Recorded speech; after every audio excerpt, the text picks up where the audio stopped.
Hi అండి, welcome to my channel garam garam recipes. ఈరోజు మన వీడియోలో వినాయక చవితి స్పెషల్ పచ్చి కొబ్బరి పాయసం. ఈ పాయసాన్ని మీరు ఎప్పుడైనా ఈ విధంగా తయారు చేశారా? లేదంటే నా వీడియోని చూసి మీరు ఈ విధంగా ట్రై చేసి ఒకసారి చూడండి, చాలా సక్సెస్ అవుతుంది.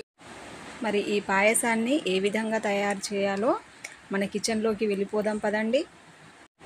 ముందుగా పచ్చి కొబ్బరిని ఇలా సన్నగా తరుక్కొని ఒక మిక్సీ జార్లో వేసుకొని మెత్తగా రుబ్బుకొని పక్కన పెట్టుకోవాలి.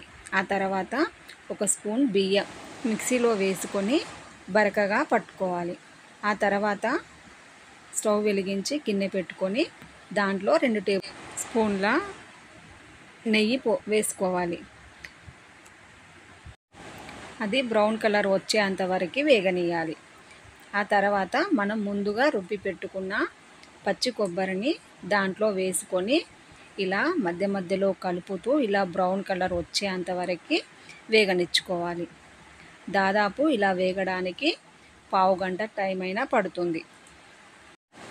నేనైతే 1 కప్పు పచ్చి కొబ్బరి తీసుకున్నాను.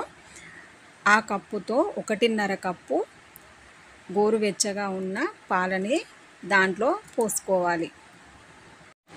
ఇలా మధ్య మధ్యలో ఇలా కలుపుతూ ఉండాలి, లేదంటే కొబ్బరి అడగంటి పోతుంది. ఆ తర్వాత ఒక మిక్సీ జార్లో 1 టేబుల్ స్పూన్ జీడిపప్పును వేసుకొని దాన్ని మెత్తగా గ్రైండ్ చేసుకొని ఆ కొబ్బరి పాయసంలో వేసుకోవాలి.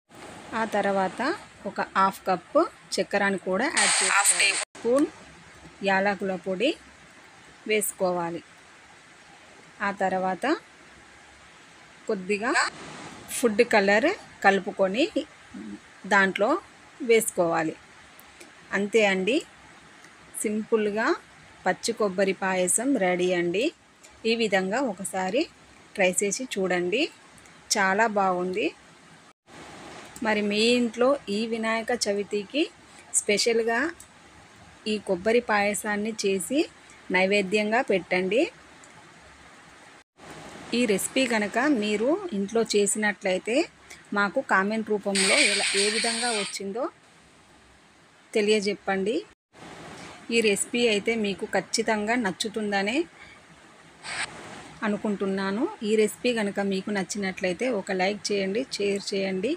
సబ్స్క్రైబ్ చేసుకోని వాళ్ళు సబ్స్క్రైబ్ చేసుకోండి.